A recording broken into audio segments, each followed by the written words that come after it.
As a bonus, these are other things you can bring to New Zealand from Nigeria. Hello, this is a follow-up to my travel with food to New Zealand video. You can bring all your leaves like afang, atama, editan, dried scent leaf. All these things should be dried actually.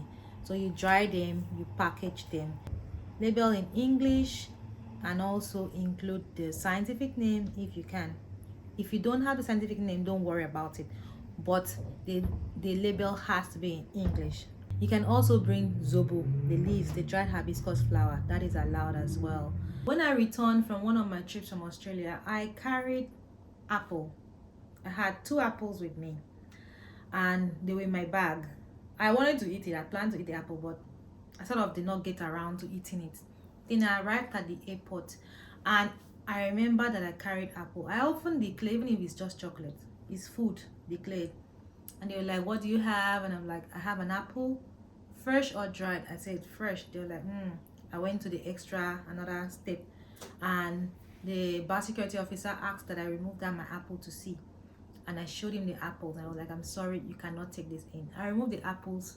He dumped the apples and I left. Going to pick my bag, the dog a dog came and was sniffing my bag and stalked me. So once the dog sniffs your bag and keeps, you can actually see that there's something in your bag. You have to stop. There's no need of running, just stop. Then the officer came around like, what do you have in your bag? And I already had the tag, so she saw. And I was like, I had apples in it.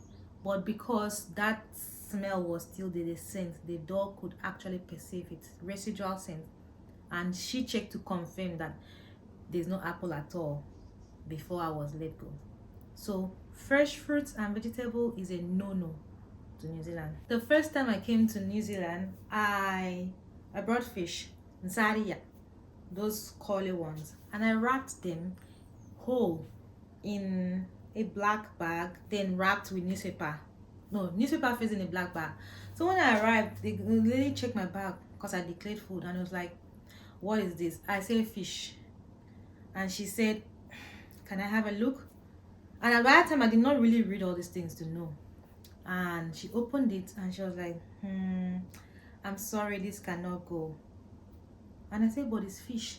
She said, yeah, you can carry this into the country. Because the way the Nsari yak looked, it looked to her like there was insect in it. I was like, I could open it. She was like, I'm sorry. That's how the 2 fish that I used my money to buy. And money was hard that time for me. She threw it away. And my mother was telling me at that time that I should carry more. I said, no, I'm not really sure. These people are really specific on, don't bring this, don't bring this, don't bring this. Let me just carry 2 fish. My 2 fish went like that. But the next time I started to really know what to do, not to have my things thrown away like that, I found out that when you bring this fish, you buy the fish whole, break it. So you break it open, debone it basically. And they don't have any packaging requirements, but you may want to contact your airline and post company to determine if there are any special rules. So in actual sense, that my fish should have gone through. But again, this thing is usually left to the discretion of the biosecurity officer. If you think there's insect in it, then stop it. So she just looked at it because of how the fish is sometimes. I thought there was insect in it. Someone had asked me on the channel if they can bring yam. You can't bring whole yams, but you can bring the yam flour. So poundo, you can bring it. You can bring fufu flour. You can bring your ugi flour. You can bring gari. You have to bring gari. You can bring potato, what's that thing called? Plantain flour. So anything you want, wheat flour, you can bring them. You can bring all these things. So far as your baggage limit allows it, you bring it. And almighty egusi is also allowed. So these are some of the Nigerian things that you can bring in terms of the roadblocks that you put in your soup. Like I said, fish is allowed, but debone it and package it so that they can see that there is no insect inside. Stockfish is allowed. That stockfish head, if you want to bring stockfish head, I'll advise that you cut it and remove the gill, not remove and throw away, open it up so that they can see that there is no insect. Because usually in stockfish, they hate. Sometimes if you don't buy it from a nice place, you could have some insects in it. So dry it a little bit more to get rid of whatever insects are in. Open it up and then package it into clay bags. The stockfish body, chop them into small pieces, and then the ears are usually what people bring, but I like to bring all the parts: utong, iwood, and idem. So chop everything. Uya yak, you can bring it, but chop it. Any big dried spice that you see, look at it and ask yourself, do you think someone will suspect that there's insect in this? If you think someone will suspect that there's insect in this, then split it or grind it if you can. All right, when you arrive New Zealand, you have to declare all these foods. Some of them are like from food, some of them are plants. For instance, afang is a plant, so still food, but I usually take plants as well. Animal and plant. Animal is all those seeds, sorry, animal is all those fish, stockfish and all that, while plant is all those leaves, egusi and all that. So declare your food, and you declare it on the passenger arrival card. They'll ask you, are you with food? Say yes. Are you with any animal? Say yes. Are you with plants? Yes, those are food. When you get to the biosecurity checkpoint, they will check this your card and they will inspect it. I've talked about it in how you arrive in New Zealand, what to expect when you arrive in New Zealand, so check out the video. But expect that your bags would be inspected by a biosecurity officer. Yes, sometimes you forget that you've carried something and you fail to declare. If you have forgotten or if you failed to declare, there are amnesty bins in the airport, and you see the declare or dispose. If you don't want to declare it, you have to chuck it in the bin to throw it away. They will not do you anything. They will not arrest you or anything. So put it in the bin. But if you get to the biosecurity officer and you haven't declared, then that's where the problem is. You may be fined or you may face prison. If you're carrying food for someone and plus yourself, I will advise that you say you're carrying something for somebody. They won't do you anything. They will just ask you, what are you carrying? And you tell them what you're carrying. If it's food, they'll ask you to go and it will be inspected. So don't be afraid.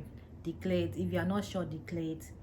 Even if you forgot to declare on the way, like when you came out from the airport, when you're on the biosecurity queue, you can get a pen and you declare it.